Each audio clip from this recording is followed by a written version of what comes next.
Gaafa obbolammaan gooftaan keenya ummata keenya gaafa jedhan namaa fi jechuma sadiitti fakkaata.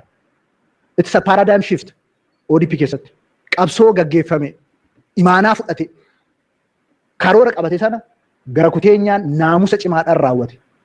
Naamusa cimaadhaan hoogganamee raawwate. Kana goone immoo ammumatti waa hundi qulqullaa'ee waa hundi waan Itoophiyaan wayii ta'e sammuu keenya keessa jiru lafa keenyaan keenyu abadan hin keenyu. Hundi keessanootu bulchaa aanaa taatan hin gootan.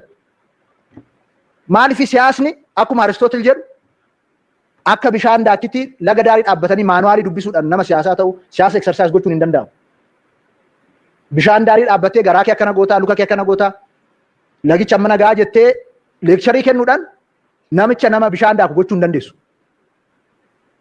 Amma Oromoon kan baay'ee qabu kan leekcharii kennu sana baay'ee qaba. Akkanatti daakamaa keessa galtee corroqicha dhugdeetu sagal liqimsamtee tufamteetu bishaan daaku barta. Siyaasa humna eksersaayis godhe waa'ee neecharii isteetii beeku neecharii isteetii qixaan hubatee isteetii qixaan hoogganu eessatti qopheessanii eessatti lafaa qabdu. Maal qopheessitan sin ammaarraa? Waan hin qopheessine waan hin jirre hin jirredha. Waan hin jirre irratti waliigalleetti uumuudhaaf hojjenna. ODP in the last 2 years PhD meeqa finne. Hayyuu meeqa finne. Garuu dubbiin akkuma sila jedhe akkuma bishaan daakkitti isa.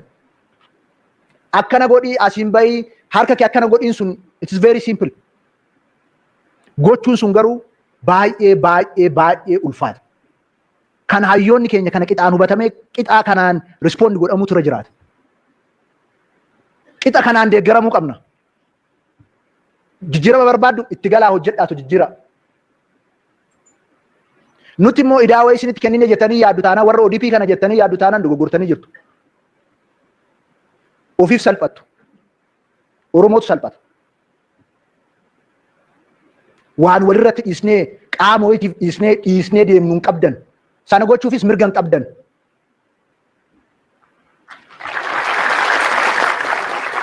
Itti galtanii sirreessuun karaa agarsiisuun qorannoodhaan deeggaruun nuutubuun dirqama keessan. Yoo nu hin dandeenye immoo kan danda'u itti fiddanii jijjiiramicha itti fufsiisuun dirqama keessan.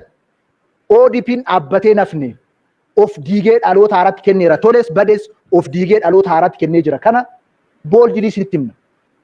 Boonnee isinitti himna. Dhaabni koree gidduu isaa parsantii 87 jijjiiru lafa kanarra hin jiru.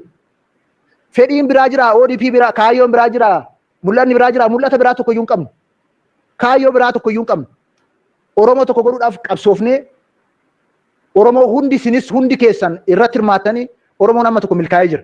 Ammaan booda fedhiin qabnu maaliin? Oromoon akka itti fufu gochuu qofa. Oromoon injifannoo kanaan akka itti fufu qofa. Mul'ata biraa adda ta'e hin qabnu. Namni aangoo kanarra taa'ee zarafuudhaaf hatuudhaaf mala waan adda addaa gochuudhaaf hawwii akkasii konfiyuuzinii akkasii hoggasii qabu hin jiru. Har'a aarsaa ta'uudhaaf waan aarsaa gaafatu dhufnaan Oromoo fuuldura dhaabbannee aarsaa kaffalla. Sanaaf qophaa'aadha.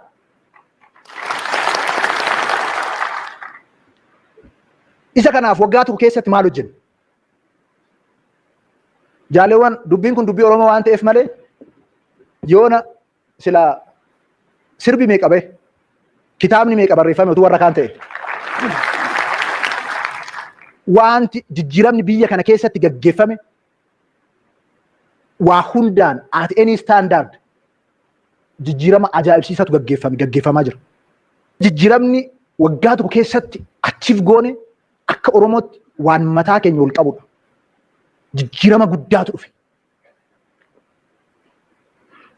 Fakkeenyaaf gama siyaasaatiin olaal seenaa Itoophiyaa keessatti yeroo jalqabaatiif sadarkaa kanatti dirreen siyaasaa bal'ate. Yeroo jalqabaatiif hidhamaa kana hunda lakkisu. Paartii siyaasaa EHAPaa dabalatee waggaa 49 ala kan ture hundumtu biyyatti gale. Kana hooggansa keessanii godhe. Aadaa Oromummaatu godhe. Duudhaa sirna gadaarraa fudhanneetu godhe kana. Paartilee Oromoo hunda isaanii faan amma mari'anneetti garaagarummaa baay'een qabu. Nagaadhaan waliin haa hojjennu jennee mari'achaa jirra. Irra caalaan isaanii halkanii guyyaa nu deeggaraa jiru. Dhugaa dubbachuuf taanaan. obbo Leencoo Lataa, obbo Leencoo Baatii, Dr. Diimaa Nagoofa hooggansa keenya leenjisaa jiru. Warra kaanis gaafannee jira akka nu leenjisan. Beekumsa qaban irraa qoddachuudhaaf. Kanarratti garaagarummaan tokko iyyuu hin jiru. Abbaan barbaade karaa dimokiraasiitiin filatamee aangoo qabachuun mirga isaati ammannee kenninaaf.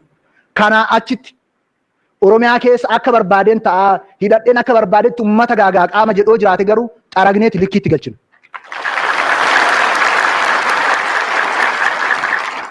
Uummanni Wallaggaa umurii isaa guutuu qabsoo Oromootiif jecha salphachaa uummata ture.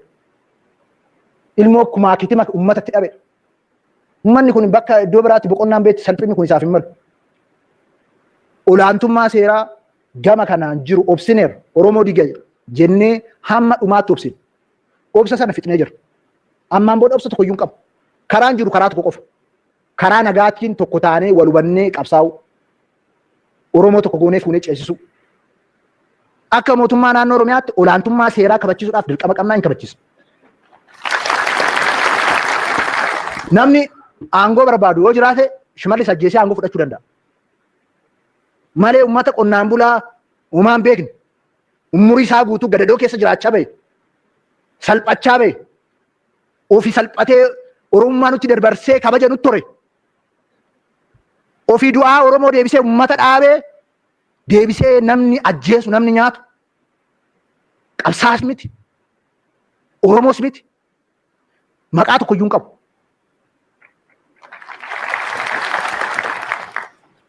Oromoo akkuma kaleessa baran sana Oromoo diiganii salphisanii injifatanii qe'ee Oromootti deebi'uu hin danda'an. Abadan sun waan cufamedha. Oromoon kanarratti ijaarramee beekee hubatee tokko ta'ee deemuutu irra jiraata. Beelofnees gadadoo keessa dhaabbannees salphannees haa ta'u injifannoo Oromoo, tokkummaa Oromoo, faayidaa Oromoo tiksinee Oromoo ijaarree baasuu danda'u irra jiraata. Barsiisaa haa ta'u, hojjetaa mootummaa fe'aa haa ta'u dirqama kana qaba. Jarri kun nu injifachuu kan danda'an yoo keessoo keenya diigame qofa. Tokkummaa keenya nu yoo dhabne salphachuun keenya waan oolu miti. Ani garuu waa tokko isinitti hima. Tokkummaan Oromoo ammaan booda abadan duubatti deebi'uu hin danda'u. Dhaloonni haaraa kun tokkummaa Oromoo hamilee fi humna dhaabbatee ittiin diiguu hin qabu. Qaamni tokkummaa Oromoo diigu kamiyyuu lagaan naannummaadhaan gosaan mootummaa keenya keessas haa ta'u dhaaba siyaasaa Oromoo keessas haa ta'u qaamni jiru Oromoo hundumtuu gaaraa dakaa irratti qabsaa'uu qaba qabsaa'as jira. Tokkummaan Oromoo ammaan booda duubatti hin deebi'u. Tokkummaan Oromoon kun kan duubatti hin deebineef tokkummaan kun tokkummaa jedhamee faarfamee qofa oduu hin taane tokkummaa qabatamaatti jijjiirama fidedha. Injifannoo fidedha. Oromoo salphina keessaa tokkummaa baasedha tokkummaan kun. Tokkummaan kun tokkummaa Oromoo diinota isaa fuulduratti deebisee akka sabaatti dhaabedha tokkummaan kun. Oromoo hunduu kanan beeka. Oromoo nama mootummaa qaba, hayyuu qaba, haasa barate qaba, dargaggeessa mirga isaatiif qabsaa'u qaba. Ilaalchonni naannummaa gosummaa amantaadhaan qoodu abbaan barbaade yaala malee ofiif yaalee wajjin hin bada malee ittiin milkaa'uu hin danda'u. Karaan ittiin milkaa'u sun dhumateef jira. Kanaafuu tokkummaa Oromoo caalmatti cimsuu irratti wantoota lafa goonee booda nan kaasaa wantoonni qabannee irratti hojjechaa jiru jira. Isa qabannee fuulduratti deemudha. Kanaaf gama siyaasatiin Oromoon injifannoo olaanaa fidee jira biyya kana keessatti. Kanammoo xumuruudhaaf akka barbaannutti ijaarree xumuruudhaaf Oromoo marti keessatti hirmaachuu qaba. Gahee isaa baa'uu qaba. Keessattuu hayyoonni immoo hawaasa subachiisuudhaan, qaruudhaan, qeequudhaan, dhimmicha raawwachuudhaan, raawwachiisuudhaan keessatti hirmaachuu qaba. Oromoon hunduu keessatti hirmaatee ergama isaa ba'ee jennaan riifoormiin kun waan dhaabbatu miti, waan namni dhaabuu miti. Waan garee wayii dhaabuu miti. Oromoon waan qabu hundattaa galfatu amma banaadha karra. Sana wal gargaarree halkanii guyyaa irratti hojjennee ijaarree cimsinee yoo baasne malee waan halkan tokkotti uumamu miti. Caasaa dakaa abaaruudhaan waan hiiknu miti. Yoo jijjiiruu barbaadan keessattuu hayyoon isaa olitti immoo nuyi warra as jiru warra itti gaafatummaa kana fudhannu.